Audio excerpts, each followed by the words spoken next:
alhamdulillah, wassalatu wassalamu ala rasulillah, amma ba'du. Apa kabar kalian semua anak-anak? Semoga semuanya dalam keadaan sehat walafiat. Alhamdulillah, puji syukur hari ini kita bisa berjumpa kembali walaupun hanya dalam materi pembelajaran PAI dan budi pekerti, di mana pada kesempatan hari ini kita berjumpa dalam suasana COVID-19. Jadi kita berjumpa secara virtual. Itu tidak masalah, itu bukan kendala, tetapi itu merupakan tantangan kita di masa hari ini, jadi masa-masa sekarang ini. Pada kesempatan hari ini kita akan membahas yaitu tentang materi beriman kepada hari akhir atau beriman pada hari kiamat. Adapun materi pada kesempatan hari ini memiliki tujuan-tujuan pembelajaran diantaranya sebagai berikut. Yang pertama yaitu menjelaskan makna beriman kepada hari akhir. Yang kedua yaitu mengidentifikasi tanda-tanda hari akhir. Yang ketiga mengidentifikasi dalil-dalil yang berkaitan dengan hari akhir.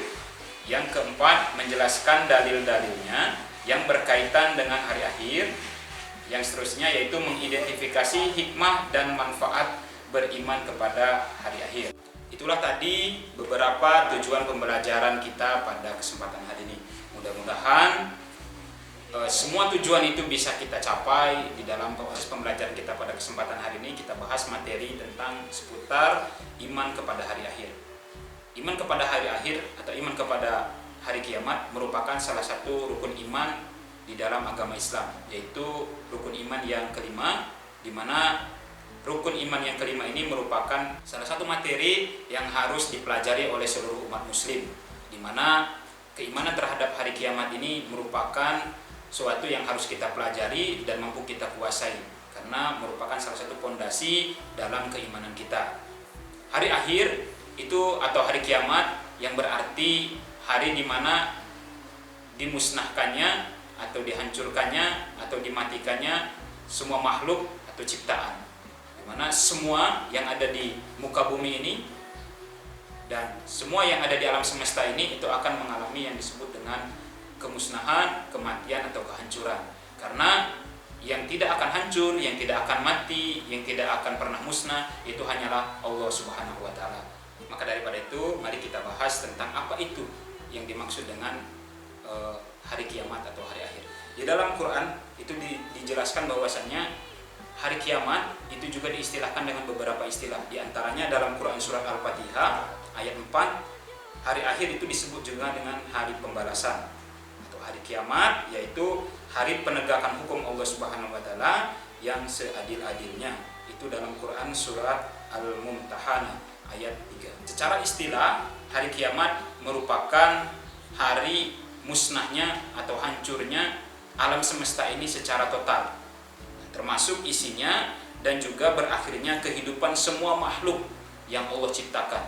Itu yang disebut dengan hari kiamat secara istilah. Adapun pengertian daripada iman kepada hari akhir atau iman kepada hari kiamat adalah meyakini dengan sepenuhnya bahwasanya akan terjadinya hari kiamat atau akan terjadinya suatu pemusnahan alam semesta ini, dan juga itu akan ada masa di mana masa keabadian, yaitu masa di akhirat, di mana semua makhluk nanti itu tidak akan lagi merasakan yang namanya kematian. Jadi kiamat merupakan berakhirnya kehidupan yang ada di muka bumi ini dan juga alam semesta ini, yang artinya akan beralih kepada kehidupan yang kekal dan abadi. Adapun hari kiamat itu semuanya tidak ada yang tahu kecuali Allah Subhanahu wa taala. Bahkan Nabi Shallallahu alaihi wasallam pun itu tidak mengetahui kapan akan terjadinya hari kiamat. Namun Allah Subhanahu wa taala di dalam Al-Qur'an itu menjelaskan tanda-tanda atau ciri-ciri akan terjadinya hari kiamat, atau disebut dengan alamatus sa'ah, tanda-tanda akhir. Nanti dibagi dua, ada tanda-tanda kecil atau tanda-tanda kiamat sugro, tanda-tanda, dan yang kedua itu tanda-tanda kiamat yang besar. Itu ada dibagi dua macam. Oke, sekarang kita masuk ke tanda-tanda kecil. Apa sih tanda-tanda kecil? Tanda-tanda kecil hari kiamat adalah biasanya tanda-tanda tersebut keluar itu belum terlalu dekat terjadinya hari kiamat, tapi itu mengawali daripada tanda-tanda besar. Artinya sebelum tanda-tanda besar itu ada, maka tanda-tanda kecil itu akan mengawali daripada tanda-tanda kiamat. Diawali dengan lahirnya Nabi Shallallahu Alaihi Wasallam. Itu awal daripada mulai terjadinya atau tanda kiamat. Karena apa? Karena Nabi Shallallahu Alaihi Wasallam merupakan Nabi akhir zaman. Karena tidak ada lagi Nabi setelah Nabi Muhammad, yang artinya berarti setelah Nabi Muhammad, kelahiran Nabi Muhammad tidak akan lagi ada lahir nabi-nabi atau rasul-rasul berikutnya. Nah, setelah itu banyak lagi tanda-tandanya, yaitu diantaranya terbelahnya bulan, yaitu pada masa penyebaran Islam. Terus ada api dari tanah Hijaz yang menerangi punuk-punuk unta. Terus selanjutnya terhapusnya jizyah dan pajak, lahirnya pajak. Terus munculnya khawarij. Terus ada juga penggembala menjadi kaya. Ada penggembala menjadi kaya, itu diisyaratkan di dalam hadis. Terus selanjutnya ada juga dicabutnya nikmat waktu, maka waktu berputar serasa lebih cepat. Artinya keberkahan di dalam waktu itu mulai terasa hilang. Nah, selanjutnya ada juga banyaknya kaum wanita dan sedikitnya kaum pria. Jadi nanti di muka bumi itu akan didominasi oleh kaum perempuan. Itu merupakan tanda-tanda kiamat kecil. Selanjutnya yaitu Baitul Maqdis dikuasai umat Islam. Terus terjadinya perang antara Yahudi dan Islam. Selanjutnya banyak terjadi al-haraj, yaitu pembunuhan massal. Terus selanjutnya ada juga penghancuran kota-kota besar oleh tangan manusia akibat perang dan peristiwa alamiah. Selanjutnya yaitu kehancuran nilai moral, mulai daripada perzinahan dilakukan secara terbuka dan juga bebas. Itu merupakan tanda-tanda kiamat kecil. Dan terakhir yaitu orang berlomba-lomba membangun gedung-gedung pencakar langit. Itu merupakan tanda-tanda kecil kiamat yang bisa kita sebutkan. Mungkin masih banyak lagi, tapi itulah diantara tanda-tanda kecil yang mengawali di mana tanda-tanda besar akan muncul nantinya. Nah, yang kedua kita masuk ke tanda-tanda besar. Tadi alamatus sa'ah sugro atau tanda-tanda kiamat kecil, sekarang alamatus sa'ah kubro atau tanda-tanda kiamat yang besarnya. Di mana tanda-tanda kiamat besar ini jumlahnya lebih kurang ada 10, di mana kata para ulama atau dalam hadis disyaratkan bahwasanya tanda-tanda kiamat besar itu bak seperti marjan atau biji tasbih, di mana ketika satu sudah keluar maka yang lainnya pun akan sangat cepat itu mengikuti. Nah, ibarat kayak tasbih, kita tahu itu diikat, ketika ikatan itu terputus, misal kita putus dengan gunting, maka dia akan turun satu dan yang lain akan cepat mengikuti turun. Maka daripada itu ketika sudah keluar satu, maka tidak lama lagi tanda yang lainnya itu akan secepatnya mengikuti. Apa saja ke-10 tanda itu? Kita simak. Yang pertama yaitu munculnya dukhon atau asap yang menutupi bumi selama 40 hari. Yang kedua itu munculnya Dajjal. Ini sosoknya, sosok Dajjal, bukan sifatnya lagi, tapi sosok Dajjal tersebut itu keluar. Dan yang seterusnya itu turunnya Nabi Isa alaihissalam. Diturunnya di waktu subuh dan dia ikut sholat berjamaah. Nanti dia akan diimam. Isa al-Masih ini itu akan turun ke bumi dan dia akan ikut sholat berjamaah dan dia ikut menjadi makmum, di mana imamnya nanti yaitu Imam Mahdi. Nah, terus selanjutnya yaitu keluarnya Ya'juj dan Ma'juj, di mana Ya'juj dan Ma'juj ini merupakan kaum perusak. Itu ada terkisah di dalam Quran surat Al-Kahfi.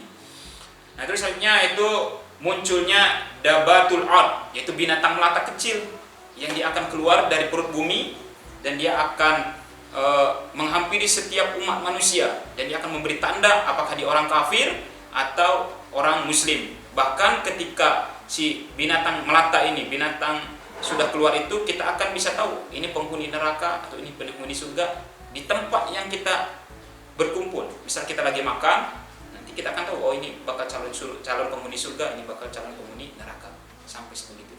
Nah, selanjutnya yaitu matahari terbit dari sebelah barat. Jadi matahari itu akan terbit di tempat terbenamnya, tanda ditutupnya pintu taubat. Jadi ketika matahari sudah terbit di tempat terbenamnya, maka pintu taubat akan tertutup untuk semua umat manusia. Jadi setiap manusia yang sudah berbuat kafir, berbuat dosa, itu ketika matahari sudah terbit dari barat, maka tidak ada lagi pintu taubat untuk mereka. Makanya daripada itu Nabi SAW menyuruh kepada umat manusia, umat muslim khususnya, untuk bertobat sebelum apa? Sebelum nyawa di tenggorokan atau matahari terbit dari barat. Nah, selanjutnya yaitu 3 gerhana terjadi di timur, di barat, dan juga di Jazirah Arab. Dan yang terakhir yaitu keluarnya api dari kota Yaman, menghalau manusia ke tempat pengiringan mereka, yaitu di Mahsyar. Nah, itu tanda-tanda ke-10, tanda-tanda tersebut tadi saya sebutkan, itu bukan urutan pastinya. Karena tidak ada secara tekstual di hadis itu mana yang lebih dulu keluar atau mana yang terakhir keluar. Tapi dari ke-10 tanda itu merupakan tanda besar, di mana kalau satu keluar maka yang lain akan secepatnya mengikuti. Nah, itu tentang masalah kiamat. Nanti di pembelajaran selanjutnya insya Allah kita akan melanjutkan dengan periode atau masa-masa atau fase-fase setelah hari akhir. Nah, itu tadi tentang pembahasan tentang hari akhir. Mudah-mudahan ada manfaatnya, bisa Allah sertakan dengan hidayah sehingga menjadikan kita menjadi orang yang lebih baik lagi, orang yang lebih siap menghadapi hari akhir. Bentuk kesiapannya itu dengan cara memperbanyak bekal. Bekal apa? Ya tentunya bekal amal. Baiklah, itu saja dari Pak. Apabila ada kesalahan murni daripada kejahilannya Pak.